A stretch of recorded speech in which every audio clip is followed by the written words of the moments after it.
गुरुर्गुरुवे नमः। गुरुर्ब्रह्मा है गुरुर्विष्णु है गुरुर्देवो महेश्वरा गुरुर्हे साक्षात परब्रह्म तस्मै गुरुवे नमः। सचकृतार धाम मोहाली से गुरु प्यारी सारी साध संगत को सचकृतार कहते हुए रब्बी उपदेश के माध्यम से तत्व ज्ञान, आध्यात्मिक ज्ञान, युक्ति ज्ञान के विषय में पहले प्रवचन में हमने समझा था कि वेदों, शास्त्रों, ग्रंथों से और अपने खुद के प्रैक्टिकल एक्सपीरियंस से ये संसार में हम सब सुख, आनंद, शांति, प्रेम, सुकून ही चाहते हैं। इसलिए तुलसीदास ने लिखा है, ऐसा कोई नहीं है संसार में जो मेरे राम का पुजारी ना हो। आनंद का मतलब तो जो जहाँ भी है, इसलिए कोई नास्तिक हो ही नहीं सकता। सारे आस्तिक ही हैं, लेकिन उनको आनंद, सुख, शांति, प्रेम क्या उसकी परिभाषा और वो मिलेगा कहाँ ये नहीं जानते हैं। पर फिर भी ऐसा कोई नहीं संसार में रजतम सद्गुण से जो युक्त हो, जो मेरे राम का पुजारी ना हो, जो ये आनंद ना चाहे कीट पतंगा, पशु पक्षी, नर नारी सारे आनंद चाहते हैं। ये पिछले प्रवचन में हमने सिद्ध किया था कि हम सब सुख चाहते हैं, आनंद उसी का पर्यायवाची, शांति, सुकून, अमन, ये सब भी हम चाहते हैं। तो हम ये सुख या आनंद, शांति क्यों चाहते हैं, ये इस प्रवचन का विषय है। हमने कोई माँ के पेट से, कोई जपजी साहब के पाठ करके, या हनुमान चालीसा पढ़ के, या दुर्गा चालीसा पढ़ के ये बात हमारे अंदर नहीं आई कि हम ये तो पैदा होते ही के बाद में भक्ति, जप, तप, पाठ, पूजा, व्रत, दान करके नहीं, ये बात हमने सीखी कि हमें सुख चाहिए। हम पैदा होते ही माँ के पेट से आए थे तो कष्ट हुआ था, वो दूध की डिमांड की और अपना पैदा होने में कष्ट हुआ, आनंद सुख खराब हुआ, हमारा शांति खराब हुई, उसकी डिमांड की। तो ये आनंद पैदा होते ही सुख शांति की हमारे अंदर जो प्यास है, ये क्यों, इस प्रवचन का उद्देश्य है कि हम सुख या आनंद या शांति क्यों चाहते हैं। अब हम जब देखते हैं कोई मर गया तो बोलते हैं हम कहाँ जा रहे हैं जी, उसकी शव यात्रा पे जा रहे हैं, डेड बॉडी पे जा रहे हैं। पर उसकी आंख, कान, मुंह, शरीर, जिसको हम मानते हैं कि ये तो बंदा फलाना बंदा था त्रिपाठी, वही तो घर पे ही बना है, उसको कोई रख के राजी नहीं है, ना माँ, ना बीवी, ना बच्चे, ना कोई और, फटाफट से ले जाओ और जला दो। पर वो सब कुछ जिसको तो हम त्रिपाठी जी मानते थे, वो तो घर पे पड़े हैं, आंख भी पड़ी है, उनके नाक भी पड़े हैं, कान भी पड़ा है, शरीर भी पड़ा है, लेकिन उनमें कोई हरकत नहीं है, कोई शव हो गए हैं, डेड हो गए हैं, जीरो हो गए हैं। तो तब हमें ज्ञान होता है कि वो तो चले गए हैं सुबह से, ये उनका शरीर है। मैं कहा, जैसे बोला मेरा मोबाइल, तो मैं मोबाइल नहीं हूँ, मेरा मोटरसाइकिल, मैं मोटरसाइकिल नहीं हूँ, जो मैं का है वो मेरा नहीं होता है। तो इसलिए तब हमें बड़ा समझ पता चलती है कि यार वो तो इसके अंदर जो थे वो त्रिपाठी जी थे, इसके अंदर कुछ था, कोई ज्योत, आत्मा, जिसके कारण ये शरीर जिंदा था। तो राम बड़ा प्रवचन करते हैं जब शव यात्रा, कुछ नहीं है, खाली हाथ जाएंगे, खाली हाथ आए थे, क्या ले जाना इस संसार में। ये 2-4-5 मिनट के लिए शमशान विराग वहां रोते हैं, कुरलाते हैं, बस आते आते घर तक सब कुछ माहौल बदल जाता है। फिर जैसे जैसे दिन बीतते हैं, वैसे वैसे जितना जितना स्वार्थ उस बंदे से हमारा सिद्ध हो रहा था, वो उतना उतना भंग हो गया। उसके हिसाब से आंसू उस रिश्ते के धीरे धीरे सूख जाते हैं। इस संसार में माया के प्रभाव से फिर डीजे बजने लगते हैं, फिर भंगड़े डलने लगते हैं, फिर उसकी फोटो भी दिख जाए तो वो भी कहते हैं कहाँ दिख गया, तो फोटो बन गया। जब सपने में भी आ जाए तब भी सोचते हैं क्यों आ गए ये घर पे, कोई रामायण पाठ, सुंदरकांड कराओ, जाके जाड़ा जूड़ा लगवा के आओ किसी दरगाह से, जाके पितृदान सही से नहीं हुआ, पेवे जाके आओ। इन्हीं सब बातों में हम उलझे रहते हैं। मेन बात के हम ये जानते और समझते हैं उस वक्त शमशान विराग्य से कि ये जो अंदर था वो त्रिपाठी था, वो उस बंदा जिसका भी हमने नाम रखा संसार में, श्रीवास्तव हो, त्रिपाठी हो, तो वो उसके अंदर रहने वाली पर्सनालिटी थी। लेकिन जब जिंदा रहते हैं तब हम तो खुद उसी शरीर को मानते हैं कि हम डॉक्टर हैं, इंजीनियर हैं, नर है, नारी है, ब्रिगेडियर है, कर्नल है, हिंदू है, पंजाबी है, बंगाली है। तो हम सुख शांति क्यों चाहते हैं? इस प्रवचन का पहले हम सुख ही चाहते हैं, ये सिद्ध हुआ। पर सुख क्यों चाहते हैं हम? क्योंकि हम वो जोत जो अंदर से चलेगी है, वो हमारी असल पर्सनालिटी है, उसको आत्मा कहते हैं। और आत्मा का मीन जो खुद भी जिंदा है और जो जिस शरीर में जाए उसको भी जिंदा कर दे। जैसे 5 कमरों में अंधेरा है, तो पहले में चिराग रखा, चिराग एक जगह रखा और रोशनी पूरे कमरे में होगी। अब वही चिराग दूसरे कमरे में ले आए, पहले कमरे में अंधेरा हो गया, चिराग दूसरे कमरे में आ गया और पूरे कमरे में रखो।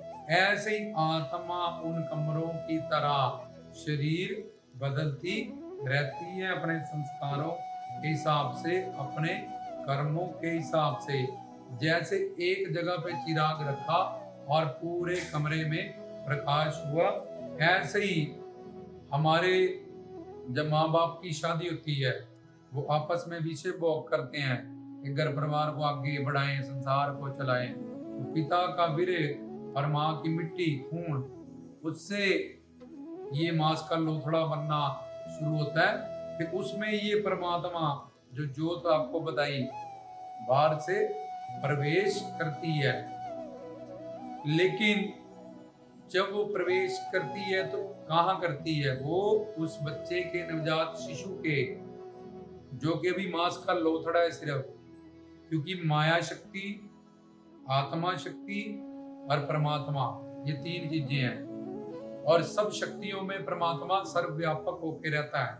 आत्मा में भी, माया में भी परमात्मा का वास होने के कारण इस शरीर, जड़ शरीरों से वो जड़ बच्चा बनना शुरू हो जाता है और मांस का लोथड़ा बन जाता है। उसमें आत्मा अब बाहर से आती है, प्रवेश करती है अपने संस्कारों के साथ, अपनी किस्मत के साथ, अपने पाप पुण्य का फल भोगने के लिए।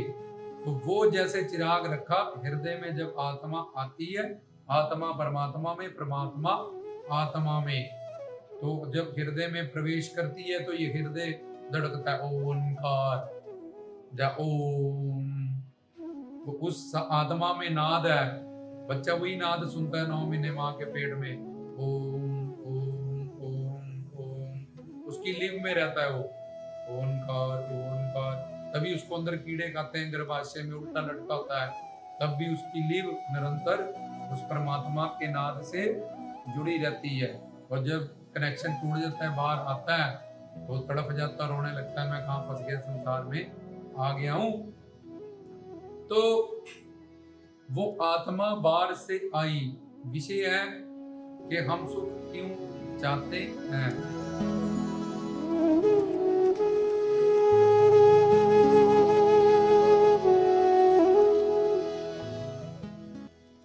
धीरे धीरे इसमें बहुत सारे टॉपिक बन सकते हैं। आत्मा क्यों आई, कहां से आई, कहां जाएगी, ये सब बातें इन्हीं ज्ञान में धीरे धीरे सारी क्लियर होती जाएगी। पर हम विषय पे मेन फोकस करेंगे।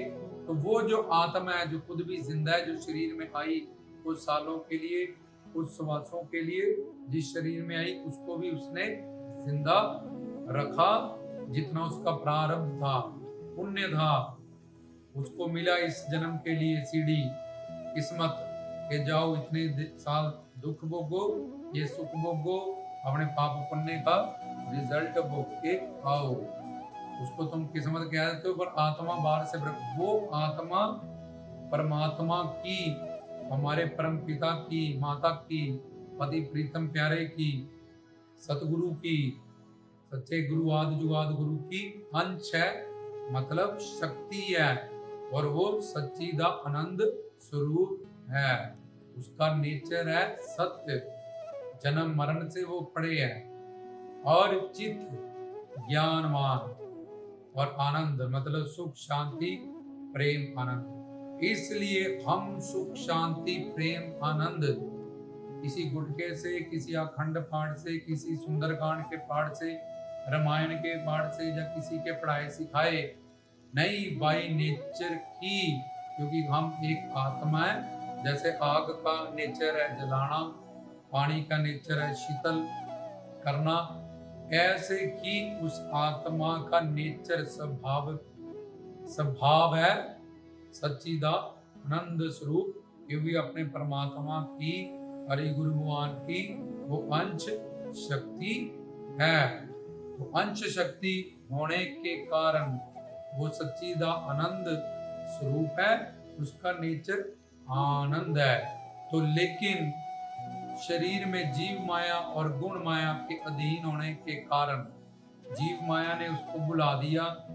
जीव माया के दो तरह की होती है, स्वरूपावरी का, विक्षेपाति कुमावरी का, कि जो अपने स्वरूप को बुला देती है कि मैं एक आत्मा हूं, और दूसरा संसार में हमें व्यक्ति वस्तुओं में रज तम सत, इन व्यक्ति वस्तुओं में अटैच कर देती है कि जब हमने शरीर ही जान लिया अपने आप को, तो फिर हम इस संसार को जो उपयोग करने के लिए और व्यवहार करने के लिए मिला था, या इस संसार को उपभोग करने लगते हैं और इस संसार में प्यार करने लगते हैं, जिसके कारण अनंत जन्म से हम यहीं पे चक्कर लगा रहे हैं, नरक भोग रहे हैं, सजा पा रहे हैं। इस प्रवचन में पिछले में हमने समझा था कि सारी दुनिया सुख चाहती है।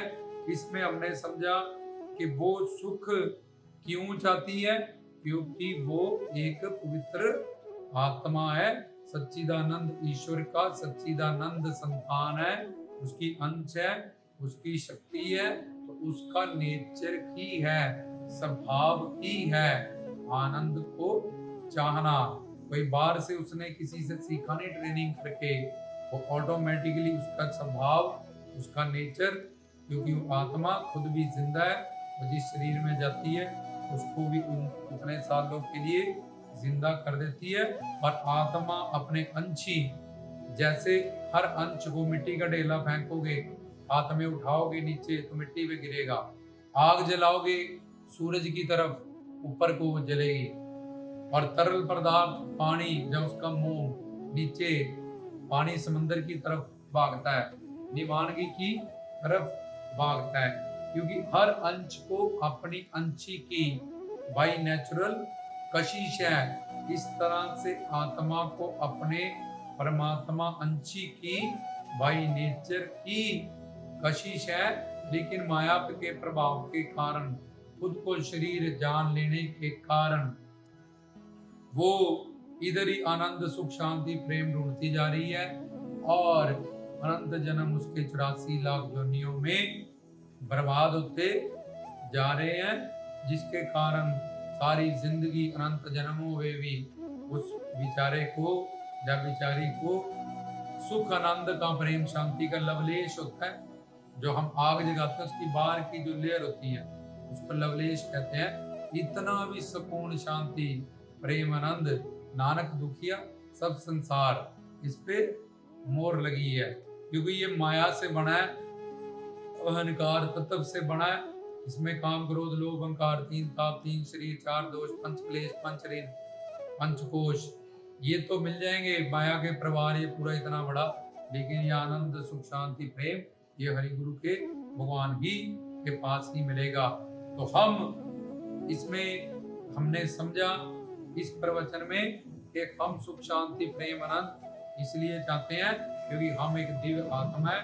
आत्मा, परमात्मा, माया, इन तीनों में से किसी ने किसी को बनाया नहीं, कोई किसी को नष्ट नहीं कर सकता। ये तीनों चीजें अनादि हैं, और माया जड़ है और आत्मा चित है। आत्मा और माया ये दोनों परमात्मा की शक्ति है। जैसे आग में जलाना और प्रकाश करना, आग भी कह सकते हो, जलाना प्रकाश करना, आग ये तीन भी कह सकते हो और दो भी कह सकते हो, आग और प्रकाश करना। तो ये परमात्मा एक भी है, उसको दो भी कहा गया और उसको तीन भी कहा गया। तो परमात्मा एक है, जैसे आग कह दी, उसमें आत्मा और माया प्रलय के वक्त समा जाती है। जब उसको दो, राधा कृष्ण सीता नाम सतनाम वाहेगुरु, ये दो शक्ति और शक्तिमान स्वरूप भी बताया गया, या फिर तीन भी उसको बताया गया कि ओंकार है, वो अकार उकार मकार है, तो उसको एक को, दो को, तीन को, तो हमने जो बात समझनी है वो ये है कि सुख शांति प्रेम आनंद हम इसलिए चाहते हैं क्योंकि हम एक आत्मा है और हम अपने ईश्वर परमात्मा की अंश संतान शक्ति है। तो आनंद चाहना, सुख चाहना हमारा नेचर है। तो इसी नेचर के कारण हम ये सुख शांति प्रेम आनंद चाह रहे हैं। तो तीनों चीजें जिनमें से दो आत्मा और माया परमात्मा की शक्ति है। जो ज्ञान पा जाएगा तत्व ज्ञान हरि गुरु भगवान से सुन लेगा, साधना करके हरि गुरु भगवान की दासता शरणागति गुलामी कबूल लेगा, उसको माया छोड़ देगी, उसके पास योग माया शक्ति आ जाएगी। पर बाकी दुनिया पे माया शक्ति नहीं खत्म होगी, उसका अंत नहीं होगा, बाकी दुनिया पे माया हावी रहेगी नहीं। तो ये जीव जो है जिस पे बताया बाहर से आया, इस पे माया कैसे हावी हुई, क्यों हावी हुई, हम पहले प्रवचन में समझा कि हम सुख, हम सारी दुनिया क्या चाहती है, उससे पता चला सुख चाहते हैं। फिर पता चला क्यों चाहते हैं कि हम एक आत्मा है, इस कारण चाहते हैं, अपने सनातन पिता की संतान है जो सच्चिदा आनंद स्वरूप है। अगले प्रवचन में हम बताएंगे कि वो आनंद सुख मिलेगा कैसे, और फिर आगे ये आत्मा जब परमात्मा का अंश है, शक्ति है, उसका बच्चा है, संतान है, तो आत्मा तो आनंद है, सुख है, प्रेम है, शांति है, सुकून है।